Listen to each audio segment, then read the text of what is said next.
بسم اللہ الرحمن الرحیم۔ رسول اللہ صلی اللہ علیہ وآلہ وسلم نے ارشاد فرمایا، تکلیف دہ بات سن کر اللہ سے زیادہ صبر کرنے والا کوئی نہیں ہے۔ کم بخت مشرک کہتے ہیں کہ اللہ اولاد رکھتا ہے اور پھر بھی وہ انہیں معاف کرتا ہے اور انہیں روزی دیتا ہے۔ رسول اللہ صلی اللہ علیہ وآلہ وسلم نے ارشاد فرمایا، نماز کی حالت میں اللہ تعالیٰ اپنے بندے کی طرف متوجہ رہتا ہے جب تک وہ ادھر ادھر نہ دیکھے۔ جب وہ اپنا منہ ادھر ادھر کرتا ہے تو اللہ تعالیٰ اس سے توجہ منقطع فرما لیتا ہے۔ رسول اللہ صلی اللہ علیہ وآلہ وسلم نے ارشاد فرمایا، انبیاء میں سے کوئی نبی ایسا نہیں جن کو کچھ نشانیاں یعنی معجزات نہ دیے گئے ہوں جن کے مطابق ان پر ایمان لایا گیا۔ انسان ایمان لائے اور مجھے جو بڑا معجزہ دیا گیا وہ قرآن مجید ہے جو اللہ نے میری طرف بھیجا۔ بس میں امید کرتا ہوں کہ قیامت کے دن شمار میں تمام انبیاء سے زیادہ پیروی کرنے والے میرے ہوں گے۔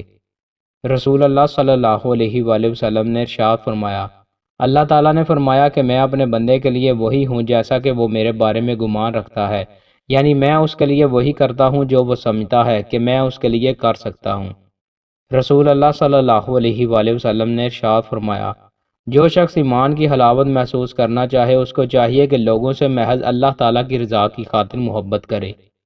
رسول اللہ صلی اللہ علیہ وآلہ وسلم نے ارشاد فرمایا، علم اٹھا لیا جائے گا، جہالت اور فتنے پھیل جائیں گے اور حرج بڑھ جائے گا۔ آپ سے پوچھا گیا کہ یا رسول اللہ حرج سے کیا مراد ہے؟ آپ صلی اللہ علیہ وآلہ وسلم نے اپنے ہاتھ کو حرکت دے کر فرمایا اس طرح، گویا آپ نے اس سے قتل مراد لیا۔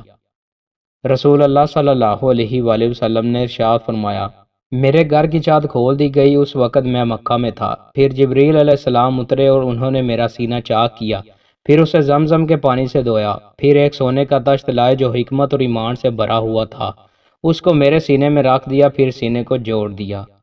رسول اللہ صلی اللہ علیہ وآلہ وسلم نے ارشاد فرمایا، وہ شخص ہرگز آگ میں داخل نہیں ہوگا جو سورج نکلنے اور اس کے غروب ہونے سے پہلے نماز پڑھتا ہے، یعنی فجر اور عصر کی نمازیں۔ رسول اللہ صلی اللہ علیہ وآلہ وسلم نے ارشاد فرمایا، اپنے اور حرام کے درمیان حلال کا پردہ حائل کر لو۔ جس شخص نے ایسا کام کیا اس نے اپنا دین اور اپنی عزت بچا لی۔ دوستوں، مزید اچھی ویڈیوز کے لیے ہمارے چینل کو سبسکرائب لازمی کریں۔ بہت شکریہ۔